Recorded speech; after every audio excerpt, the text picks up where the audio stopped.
आज का दंगल राहुल गांधी बनाम चुनाव आयोग की राजनीति पर है। राहुल गांधी ने कल वोटर लिस्ट में गड़बड़ी के 7 सबूत दिखाने का दावा किया। उसी हवाले से आरोप लगा दिया कि देश में हो रहे चुनाव फर्जी है, जनादेश फर्जी है, चुनाव आयोग कॉम्प्रोमाइज्ड है।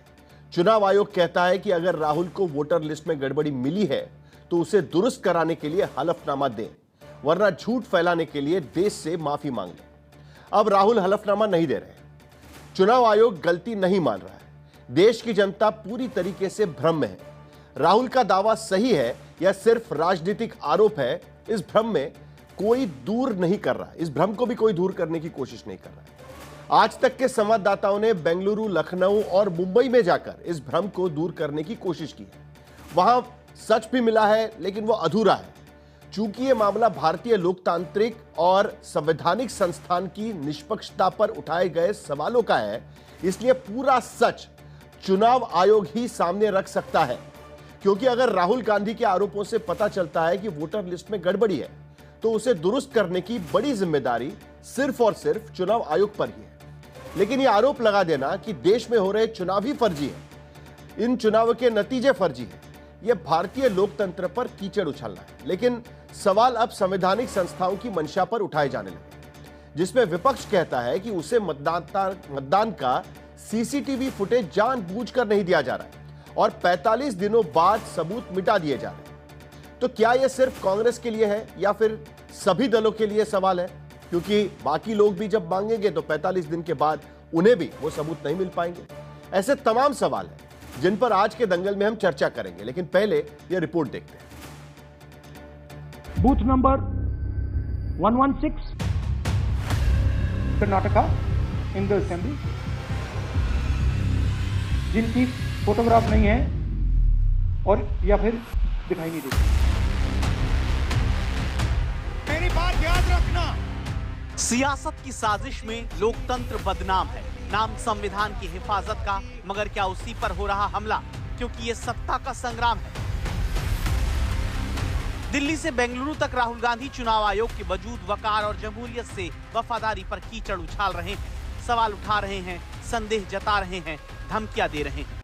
7 अगस्त को राहुल ने दिल्ली में 1 घंटे 11 मिनट का जो एटम बम फोड़ा, वो 6 महीने में 40 लोगों की मेहनत से 7 फीट ऊंचे कागजी दस्तावेज के हवाले से 7 मिसालें गिनाते हुए फोड़ा था। वोटर लिस्ट में गड़बड़ी की राहुल की पहली मिसाल में दावा किया गया कि गुरकीरत सिंह डांग एक व्यक्ति, कई एपिक नंबर, कई बूथ नंबर पर है। दूसरा दावा था कि आदित्य श्रीवास्तव उत्तर प्रदेश, महाराष्ट्र और कर्नाटक में 3-3 जगह वोटर है। तीसरा दावा था मकान नंबर 0 में दर्जनों वोटर रजिस्टर हैं।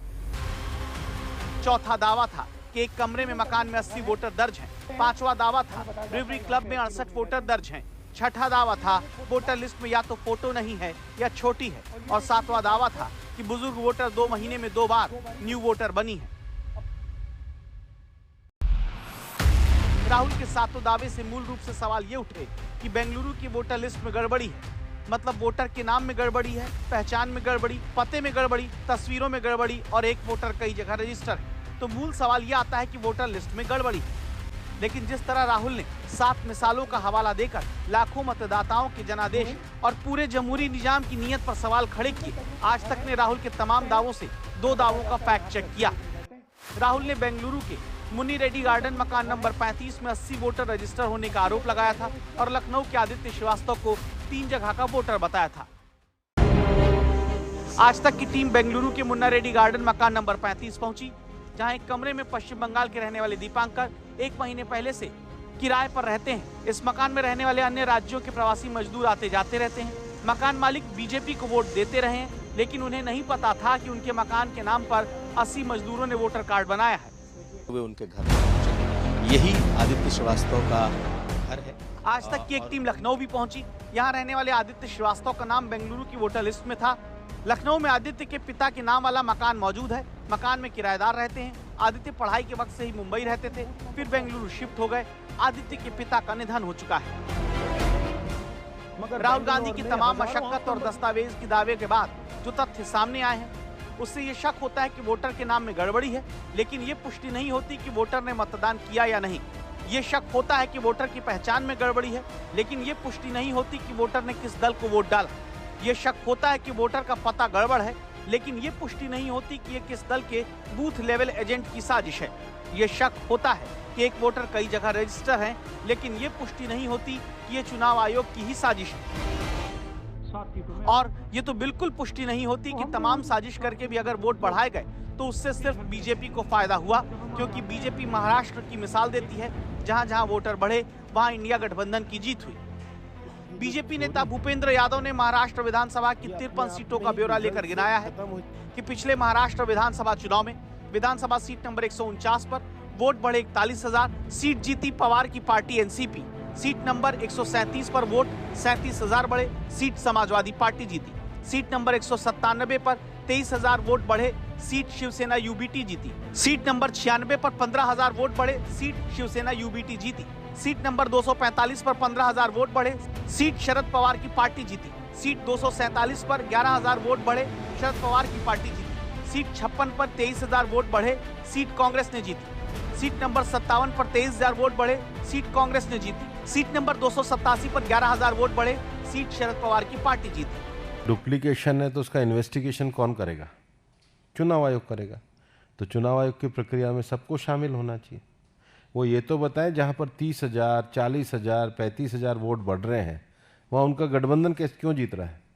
फेयरनेस के कारण ही तो जीत रहा है। ऐसे में अगर राहुल गांधी वोटर लिस्ट में गड़बड़ी के हवाले से भारतीय लोकतंत्र, चुनाव आयोग जैसी संवैधानिक संस्था और देश के करोड़ों मतदाताओं के जनादेश पर सियासी सवाल खड़े करते हैं तो उसका निदान जरूरी है। आगे फैसला चुनाव आयोग को करना है। बेंगलुरु से सागरराज और लखनऊ से कुमार अभिषेक के साथ आज तक ब्यूरो। गरीबों का जो हक है